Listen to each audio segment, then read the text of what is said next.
ಓಂ ಶಾಂತಿ. ವೀಕ್ಷಕರ ಅಭಿಮಾನಿಗಳೇ, ಭಕ್ತರೇ, ನಿಮ್ಮೆಲ್ಲರೂ ಒಳ್ಳೆಯದಾಗಲಿ. ಭಕ್ತರೇ, ವೀಕ್ಷಕರ ಅಭಿಮಾನಿಗಳೇ, ಮಿತ್ರರೇ, ಗುರುಮಕ್ಕಳೇ, ನಿಮ್ಮೆಲ್ಲರೂ ಒಳ್ಳೆಯದಾಗಲಿ. ಈ ದಿನ ಲಾವಂಚ ಅಂದರೆ ಗರಿಕೆ ಹುಲ್ಲಿನ ಥರ ಇರುತ್ತೆ. ದೂರ್ವೆ ಗರಿಕೆ, ಈ ರಾಗಿ ಬೆಳಿತೀವಲ್ಲ ಆ ರೀತಿ, ಈ ಗೋಧಿ ಅಕ್ಕಿ ಬೆಳಿತೀವಲ್ಲ ಆ ರೀತಿ, ಆ ಒಂದು ಏನು ಹುಲ್ಲು ಇರುತ್ತೆ, ಹುಲ್ಲು ಅಂತಿರಲ್ಲ, ಹುಲ್ಲುಗಾವಲು, ಆ ರೀತಿ ಲಾವಂಚ. ಈ ಲಾವಂಚದಿಂದ ಏನೆಲ್ಲ ಉಪಯೋಗ ಅಂದರೆ, ತಲೆಯಲ್ಲಿ ಏನು ಬಿದ್ದರೆ, ಹುಳ ಬಿದ್ದರೆ, ಮನೆಯಲ್ಲಿ ಸೊಳ್ಳೆಗಳಿದ್ದರೆ, ತಿಗಣೆಗಳ ಕಾಟ, ಹಾಗೆ ನಾನಾ ರೀತಿಯ ಬ್ಯಾಕ್ಟೀರಿಯಾ ಕಾಟ, ರೋಗಗಳ ಕಾಟ, ಇವುಗಳೆಲ್ಲ ನಿವಾರಣೆ ಆಗಬೇಕಂದ್ರೆ ಅದನ್ನು ಬಳಸ್ಕೋಬೇಕಾಗುತ್ತೆ. ಯಾವ ರೀತಿ ಅಂತ ನಾನು ನಿಮಗೆ ವಿವರಣೆ ಕೊಡ್ತೀನಿ. ಮೊದಲು ನಾವು ಲಾವಂಚ ಎಲ್ಲಿದೆ ಅಂತ ಹುಡ್ಕೋಣ. ಅಷ್ಟೇ ಅಲ್ಲ, ಲಾವಂಚ ಬೇರು ಇದೆಲ್ಲ ಹೋಮ ಮಾಡೋಕ್ಕೆ, ಯಾಗ ಯಜ್ಞಗಳು ಮಾಡಲಿಕ್ಕೆ ಹೋಮ ಕುಂಡದಲ್ಲೆಲ್ಲ ಇದನ್ನು ಯೂಸ್ ಮಾಡ್ತಾರೆ. ಗೊತ್ತಾಯ್ತಲ್ಲ. ಈಗ ಲಾವಂಚ ಎಲ್ಲಿದೆ ಏನೋ ಹುಡುಕ್ತಾ ಹೋಗೋಣ. ಓಕೆನಾ? ಹೊರಗಡೆ ಹೋಗಿ ನೋಡೋಣ. ಲಾವಂಚ. ವೀಕ್ಷಕರೇ, ಲಾವಂಚ ಏತಕ್ಕೆಲ್ಲ ಉಪಯೋಗ ಆಗುತ್ತೆ ಗೊತ್ತಾ? ಬರೀ ಹೋಮ ಮಾಡೋಕ್ಕಷ್ಟೇ ಅಲ್ಲ, ಹಾಗೆ ನಮ್ಮ ತಲೆಯಲ್ಲಿರುವ ಏನು ಅಥವಾ ಹುಳ ಅಂತೀವಲ್ಲ ಅದನ್ನು ಹೋಗಲಾಡಿಸೋಕ್ಕಷ್ಟೇ ಅಲ್ಲ.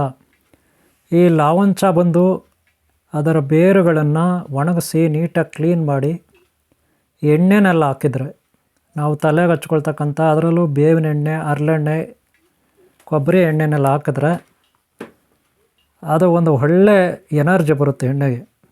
ಆಮೇಲೆ ಅದನ್ನು ತಲೆಗೆ ಹಚ್ಕೊಂಡ್ರೆ ತಲೆಯಲ್ಲಿ ಹೊಟ್ಟು ಬರೋದಿಲ್ಲ, ಏನೂ ಬರೋದಿಲ್ಲ. ಅಷ್ಟೇ ಅಲ್ಲ, ತಂಪಾಗಿರುತ್ತೆ. ಇದು ಒಂದು ರೀತಿಯಲ್ಲಿ ಶೀತಲವನ್ನು ಸೃಷ್ಟಿ ಮಾಡುತ್ತೆ, ತಂಪನ್ನು. ಹಾಗೆ ಇದನ್ನು ನಾವು ಟೀ ಕಾಫಿನಲ್ಲಿ ಕೂಡ ಹಾಕ್ಕೊಂಡು ಕುಡಿಬೋದು.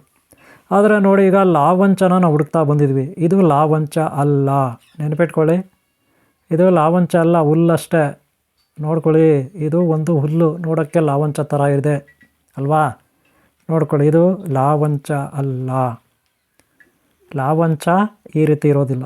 ನಾನು ನಿಮಗೆ ಲಾವಂಚ ಹೇಗಿರುತ್ತೆ ಅಂತ ಕೊನೆಯಲ್ಲಿ ತೋರಿಸ್ತೀನಿ. ಅಲ್ಲಿವರೆಗೂ ನೋಡ್ತಾ ಹೋಗಿ. ಸಾಕಷ್ಟು ನಿಮಗೆಲ್ಲ ಗೊತ್ತಿರುತ್ತೆ, ಇದು ಲಾವಂಚ ಬಗ್ಗೆ ತಿಳ್ಕೊಂಡಿರ್ತೀರ. ಗೊತ್ತಿಲ್ಲ ಅಂದರೆ ಲಾಸ್ಟ್ವರೆಗೂ ವೆಯ್ಟ್ ಮಾಡಿ. ಲಾಸ್ಟಲ್ಲಿ ನಿಮಗೆ ಲಾವಂಚ ತೋರಿಸ್ತೀನಿ. ಹಾಗೆ ಮೊದಲೇ ಈಗಾಗಲೇ ನಾನು ತೋರಿಸಿದ್ದೀನಿ ನಿಮಗೆ, ನೋಡಿದ್ದೀರ. ಇನ್ನೂ ಚೆಂದಾಗಿ ಲಾಸ್ಟಲ್ಲಿ ತೋರಿಸ್ತೀನಿ. ಓಕೆನಾ? ಆದರೆ ಇಲ್ಲಿ ಲಾವಂಚ ಸಿಗುತ್ತಾ ಇಲ್ಲ ಗೊತ್ತಿಲ್ಲ, ಹುಡ್ಕೋಣ. ಹುಡ್ಕಿದ್ರೆ ತಪ್ಪೇನಿಲ್ಲ. ಆಗಲೇ ನೋಡಿದ್ವಿ, ಅದು ಹುಲ್ಲು. ಇದು ಕೂಡ ಬೇರೆ ಥರ ಹುಲ್ಲು. ಇದು ನೋಡಿ ಹೈಟಾಗಿ ಬೆಳೆದಿದೆ, ನೋಡೋಕ್ಕೆ ಒಂಚೂರು ಪರವಾಗಿಲ್ಲ. ಇದು ಲಾವಂಚ ಥರನೇ ಇದೆ. ಪರ್ಸೆಂಟೇಜಲ್ಲಿ ಒಂದು 50% ಪರವಾಗಿಲ್ಲ. ಇದು ನೋಡಿ ಹುಲ್ಲು ಅಲ್ಲಿದೆಯಲ್ಲ, ಇದು 15% ಕೂಡ ಹೋಲೋದಿಲ್ಲ ಲಾವಂಚಗೆ. ಹೌದಾ ಇಲ್ವೋ? ಇದು ಲಾವಂಚಗೆ 15% ಕೂಡ ಹೋಲೋದಿಲ್ಲ. ಬರೀ ಹುಲ್ಲು ಅಷ್ಟೇ ಇದು. ನೋಡಿ, ಇದು ಹುಲ್ಲು ಅಷ್ಟೇ, 15% ಕೂಡ ಹೋಲೋದಿಲ್ಲ. ಓಕೆನಾ? ಲಾವಂಚನೇ ಬೇರೆ ಟೈಪ್ ಇರುತ್ತೆ, ಇದೇ ಬೇರೆ ಟೈಪ್ ಇರುತ್ತೆ. ಹೌದಲ್ವಾ? ನೋಡಿ ಒಂದು ಸಾರಿ ನೀವೇ ಗಮನಿಸಿ. ಇದು 10% ಕೂಡ ಹೋಲೋದಿಲ್ಲ. ಯಾಕೆಂದರೆ ಇದರ ತೆನೆ ಕೂಡ ನಾವು ಗಮನಿಸಬೇಕು. ಇದರ ಮೇಲೆ ಇರುತ್ತಲ್ಲ ಹೂವು, ತೆನೆ, ಇದೆಲ್ಲವನ್ನು ಗಮನಿಸಬೇಕು. ಆದರೆ ಇವೆಲ್ಲ ಒಂಥರ ಹುಲ್ಲಿನ ಜಾತಿ. ಇದು ನೋಡಿ, ಇದು ಬೇರೆ ಹುಲ್ಲು. ಈಗ ಆಗಲೇ ನೋಡಿದ್ದು ಬೇರೆ, ಈಗ ನೋಡ್ತಾರೆ ಬೇರೆ. ಎಷ್ಟು ಹೈಟ್ ಇದೆ ನೋಡಿರಿ. ನನ್ನ ಹೈಟ್ ಇದೆ ರೀ. ಇದು 5 ಅಡಿ ಇದೆ. ಇದು ಗೊತ್ತಾಯ್ತಾ? 4.25 ಅಡಿ ಇದೆ. ನೋಡಿ, ಈ ಹೂವುಗಳು ಬೇರೆ ಥರ ಇದೆ.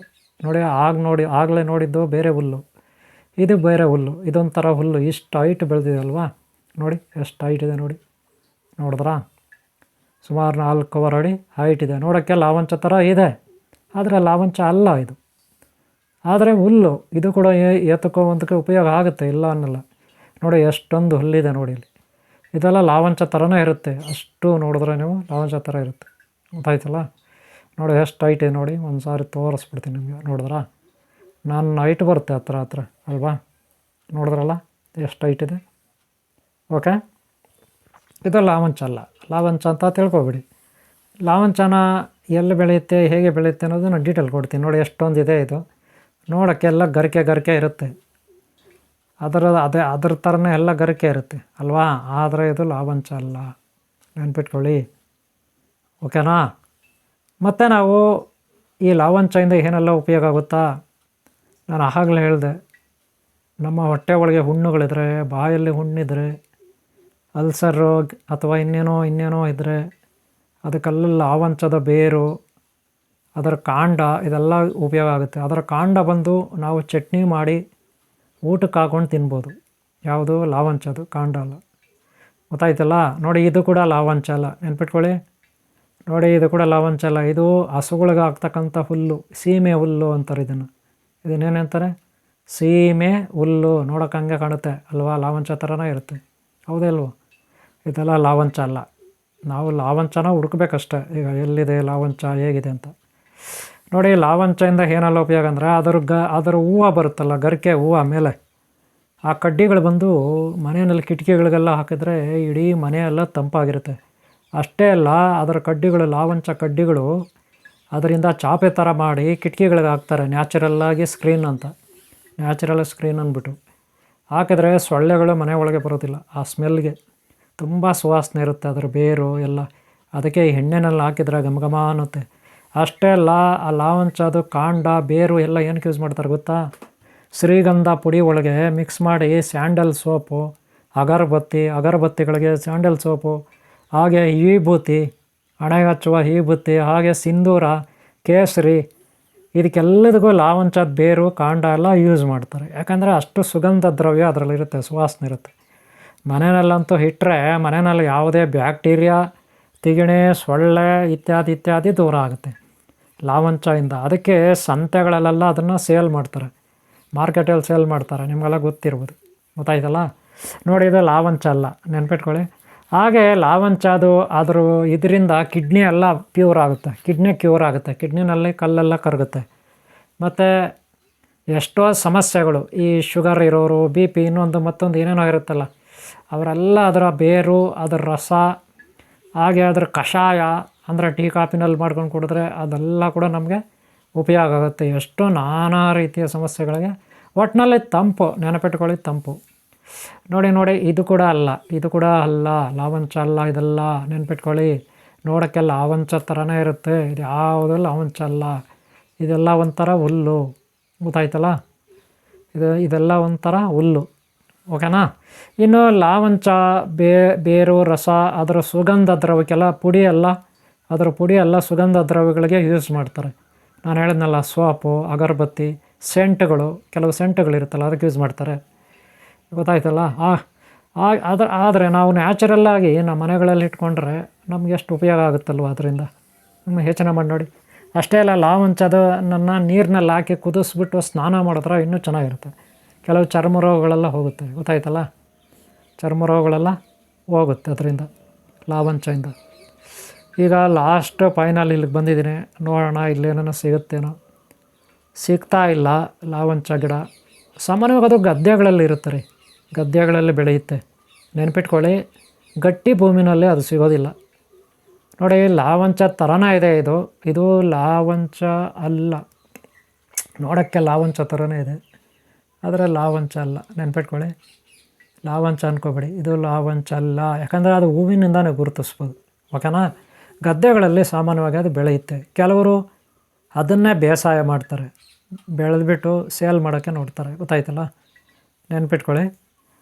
ನೀವು ಗದ್ದೆಗಳಲ್ಲಿ ಬೆಳೆಯುತ್ತೆ ನೋಡಿ. ಲಾವಂಚನ ನಾನು ನಿಮಗೆ ತೋರಿಸ್ತೀನಿ ನೋಡಿ. ಇದು ಲಾವಂಚ, ನೆನ್ಪಿಟ್ಕೊಳ್ಳಿ, ಇದು ಲಾವಂಚ. ನೋಡ್ತಾ ಇದ್ರಲ್ಲ, ಅದರ ಕಾಂಡ ಎಲ್ಲ ಬೇರೆ ಥರ ಇರುತ್ತೆ, ಅದರ ಗರಿಕೆ ಎಲ್ಲ ಬೇರೆ ಥರ ಇರುತ್ತೆ, ಗೊತ್ತಾಯ್ತಲ್ಲ? ಇದು ಲಾವಂಚ, ಗದ್ದೆಗಳಲ್ಲಿರುತ್ತೆ, ಸ್ವಲ್ಪ ಮೃದುವಾಗಿರುತ್ತೆ. ಕಾಂಡ ಬಂದು ದಪ್ಪ ಇರುತ್ತೆ, ನೆನ್ಪಿಟ್ಕೊಳ್ಳಿ. ಅದರ ಕಾಂಡ ಇದೆಯಲ್ಲ, ಅದು ಬಂದು ದಪ್ಪ ಇರುತ್ತೆ. ಗರಿಕೆ ಎಲ್ಲ ಒಂಥರ ನೀಟಾಗಿ, ಒಂಥರ ಸಾಫ್ಟಾಗಿ ಇರ್ತದೆ, ಓಕೆನಾ? ಇದು ನಾವು ಲಾವಂಚ ಅನ್ನೋದು. ಈಗ ಗೊತ್ತಾಯ್ತಲ್ಲ? ಅದರ ಬೇರು ನೋಡಿ ಈ ರೀತಿ ಇರುತ್ತೆ. ಈ ಕಾಂಡ ನೋಡಿ, ಈ ಬೇರನ್ನ ನೀಟಾಗಿ ತೊಳಿಬೇಕು. ತೊಳೆದ್ಬಿಟ್ಟು ಆಮೇಲೆ ಕಾಂಡ ಇದೆಯಲ್ಲ, ಬೇರು ಸಪ್ರೇಟ್ ಮಾಡಬೇಕು. ಬೇರು ಸಪ್ರೇಟ್ ಮಾಡಿ ಕಾಂಡನ ಸಪ್ರೇಟ್ ಮಾಡಬೇಕು, ಗರಿಕೆನ ಸಪ್ರೇಟ್ ಮಾಡಬೇಕು. ಈ ಮೂರನ್ನೂ ಸಪ್ರೇಟ್ ಮಾಡಬೇಕು. ಆಮೇಲೆ ಈ ಬೇರು ತುಂಬ ಸುಗಂಧ ದ್ರವ್ಯದಿಂದ ಕೂಡಿರುತ್ತೆ, ನೆನಪಿಟ್ಕೊಳ್ಳಿ. ಇದ್ರ ಬೇರು ಹೆಂಗಿರುತ್ತೆ? ಸುಗಂಧ ದ್ರವ್ಯದಿಂದ ಕೂಡಿರುತ್ತೆ. ಇದನ್ನು ಒಣಗಿಸ್ಬಿಟ್ಟು ನಾವು ಎಣ್ಣೆಯಲ್ಲಿ ಹಾಕಿ ತಲೆಗೆಲ್ಲ ಹಚ್ಕೊಂಡ್ಬಿಟ್ಟು ಅದರಿಂದ ತಲೆನಲ್ಲಿ ಹೊಟ್ಟು ಏನುಗಳು ಎಲ್ಲ ಹೋಗಿಬಿಡುತ್ತೆ ನೋಡಿ. ಅದರ ಬೇರು ಏನು ಮಾಡಬೇಕು? ಬೇರು ತೆಗೆದು ನೀವೇನು ಮಾಡಬೇಕು? ತಲೆಗೆ ಹಚ್ಕೋಬೇಕು. ತಲೆಗೆಲ್ಲ ಹಚ್ಕೊಂಡಾಗ ಅದು ನಮಗೆ ತುಂಬ ಉಪಯೋಗ ಆಗುತ್ತೆ, ಗೊತ್ತಾಯ್ತಲ್ಲ? ಯಾವುದೇ ರೀತಿ ಏನುಗಳು ಅದು ಇದು ಇರೋದಿಲ್ಲ. ನೀವು ಇಷ್ಟೊತ್ತು ನೋಡಿದ್ರಲ್ಲ ಎಲ್ಲ ಗರಿಕೆಗಳು ಅವೆಲ್ಲವೂ ಉಪಯೋಗಕ್ಕೆ ಬರುತ್ತೆ, ಯಾವುದೂ ಉಪಯೋಗಕ್ಕೆ ಬರಲ್ಲ ಅಂತ ತಿಳ್ಕೊಬೇಡಿ.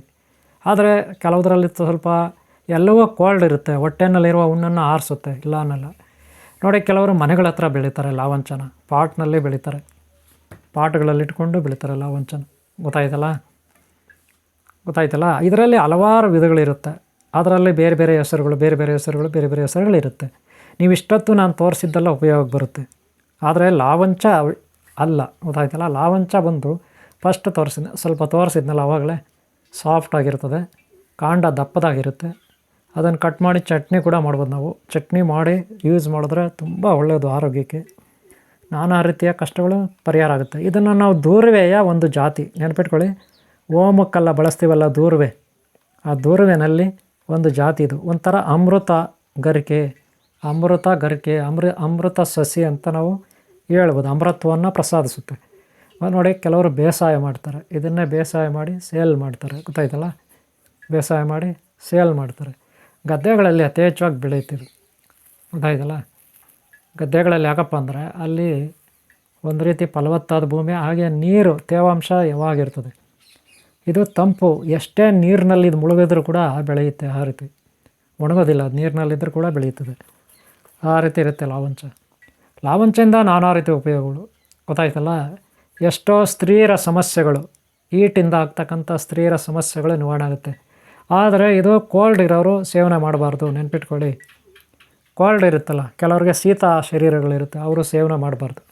ಯಾಕಂದರೆ ಇದು ಕೋಲ್ಡ್ ಇರುತ್ತೆ. ತಂಪು, ಶೀತ ಅನ್ನೋದಕ್ಕಿಂತ ತಂಪು ಅಂತ ಹೇಳ್ಬೋದು. ಈಗ ಬೆಲ್ಲದ ಪದಾರ್ಥ ಹೆಂಗಿರುತ್ತೆ ಹಾಗೆ ಸುಗಂಧ ದ್ರವ್ಯ ಇರುತ್ತೆ ಇದರಲ್ಲಿ. ಇದನ್ನು ಶೀತ ಇರೋರು ಸೇವನೆ ಮಾಡದೇ ಇದ್ದರೆ ಒಳ್ಳೆಯದು, ಗೊತ್ತಾಯ್ತಲ್ಲ. ನೆಗಡಿ ಅದು ಇದು ಇರೋರು ಸೇವನೆ ಮಾಡಿದ್ರೆ ಇನ್ನೂ ಜಾಸ್ತಿ ಆಗೋಂಥ ಚಾನ್ಸಸ್ ಇರುತ್ತೆ. ಅವರು ಬಿಟ್ಟು ಇನ್ನೆಲ್ಲರೂ ಈಟಿರೋರು, ಹೊಟ್ಟೆ ಒಳಗೆ ಹುಣ್ಣಿರೋರು, ಬಾಯಲ್ಲಿ ಹುಣ್ಣಿರೋರು, ಮತ್ತು ಇದವರು ಕಷಾಯ ಮಾಡಿ ಕುಡಿದ್ರೆ ಬಾಯೆಲ್ಲ ಮುಕ್ಕಳಿಸಿದ್ರೆ ಹುಳ ಎಲ್ಲ ಹೊಟ್ಟೋಗುತ್ತೆ. ಬಾಯಿನಲ್ಲಿರೋ ಅಲ್ಲಿನ ಹುಳ, ಅಲ್ಲಲ್ಲಿರುತ್ತೆ ಆ ಹುಳ. ಇದ್ರ ಬೇರುಗಳನ್ನು ಜಗದ್ರೆ ಸಕ್ಕರೆ ಬೆಲ್ಲನಲ್ಲಿ ಹಾಕ್ಕೊಂಡು ಹುಳ ಎಲ್ಲ ಹೋಗುತ್ತೆ. ಬಾಯಿನಲ್ಲಿ ಸ್ಮೆಲ್ಲೆಲ್ಲ ಹೋಗುತ್ತೆ, ನೆನ್ಪಿಟ್ಕೊಳ್ಳಿ. ಬಾಯಿನಲ್ಲಿರೋ ಸ್ಮೆಲ್ಲು ಇದೆಲ್ಲ ಹೋಗುತ್ತೆ. ಇದು ಲಾವಂಚದ ಒಳ್ಳೆ ಉಪಯೋಗಗಳು, ಗೊತ್ತಾಯ್ತಲ್ಲ. ಇದು ಒಂದು ಸಣ್ಣ ಮಾಹಿತಿ ನಾನು ನಿಮಗೆ ತಿಳಿಸ್ಕೊಡ್ತಾಯಿದ್ದೀನಿ. ಇದು ನಿಮ್ಮ ಹೊಲ ಗದ್ದೆಗಳಲ್ಲಿ ಕೂಡ ಇರ್ಬೋದು, ಓಕೆನಾ. ನೋಡಿ, ಪತ್ತೆ ಮಾಡಿ ಉಪಯೋಗಿಸ್ಕೊಳ್ಳಿ ವೀಕ್ಷಕರೇ. ಇದರ ಕಾಂಡ ಎಲ್ಲ ನೀವು ಚಟ್ನಿ ಮಾಡಿ ನೀವು ಅನ್ನಕ್ಕೆ, ಮುದ್ದೆಗೆ ಎಲ್ಲದಕ್ಕೂ ಬೆಳೆಸ್ಬೋದು. ಇದರಿಂದ ತುಂಬ ಒಳ್ಳೆ ಉಪಯೋಗ ಆಗುತ್ತೆ. ಹಾಗೆ ಕಷಾಯ ಮಾಡಿ ಕುಡಿಬೋದು, ಟೀನಲ್ಲಿ ಹಾಕ್ಕೊಂಡು ಕುಡಿಬೋದು, ಟೀನಲ್ಲಿ ಹಾಕಿ ಕುದಿಸಿ ಕುಡಿಬೋದು. ನಿಮಗಿಷ್ಟ ಬಂದಾಗ ಇದನ್ನು ಉಪಯೋಗಿಸ್ಬೋದು, ಗೊತ್ತಾಯ್ತಲ್ಲ. ಒಟ್ಟಿನಲ್ಲಿ ತಂಪಗಾಗಿ ಉಪಯೋಗಿಸಿ. ನಿಮ್ಮ ಶರೀರ ಉಷ್ಣ ಶರೀರ ಆಗಿದ್ದರೆ ಅತಿ ಮುಖ್ಯ. ಹೊಟ್ಟೆ ಒಳಗೆ ಯಾವುದೇ ರೀತಿಯ ಹುಣ್ಣುಗಳು, ಗ್ಯಾಸ್ಟ್ರಿಕ್ಕು, ಅಲ್ಸರು, ಅಪ್ರೆಂಟಿಸ್ಶಿಪ್ಪು ಎಲ್ಲದಕ್ಕೂ ಉಪಯೋಗ ಆಗುತ್ತೆ, ಓಕೆನಾ. ಇನ್ನೊಂದು, ಈ ಒಂದು ಸಣ್ಣ ಮಾಹಿತಿಯನ್ನು ನೀವು ಅರಿವಿಸ್ಕೊಳ್ಳಿ. ಈ ವಿಡಿಯೋ ನಿಮ್ಗೆ ಇಷ್ಟ ಆಗಿದ್ರೆ ಒಂದು ಲೈಕ್ ಮಾಡಿ, ಅದು ಮರಿಬೇಡಿ. ಹಾಗೆ ಸಬ್ಸ್ಕ್ರೈಬ್ ಆಗಿಲ್ಲ ಅಂದ್ರೆ ಹಾಕ್ಕೊಳ್ಳಿ. ಹಾಗೆ ಹಿಂದಿನ ವಿಡಿಯೋಗಳು ನೋಡಿ, ಮುಂದಿನ ವಿಡಿಯೋಗಳು ನೋಡಿ. ನಿಮಗೆ ಒಳ್ಳೆಯದಾಗಲಿ. ನಿಮ್ಮ ಆರೋಗ್ಯ ನಿಮ್ಮ ಕೈಯಲ್ಲಿರಲಿ. ಆರೋಗ್ಯನ ಕಾಪಾಡ್ಕೊಳ್ಳಿ. ಆರೋಗ್ಯ ಭಾಗ್ಯಕ್ಕಿಂತ ಮತ್ತೊಂದಿಲ್ಲ. ಇದೊಂದು ಸಣ್ಣ ಮಾಹಿತಿ ನಿಮಗಾಗಿ, ಓಕೆ. ನಿಮ್ಮೆಲ್ಲರಿಗೂ ಒಳ್ಳೆಯದಾಗಲಿ. ಓಂ ಶಾಂತಿ, ಓಂ ಶಾಂತಿ, ಓಂ ಶಾಂತಿ.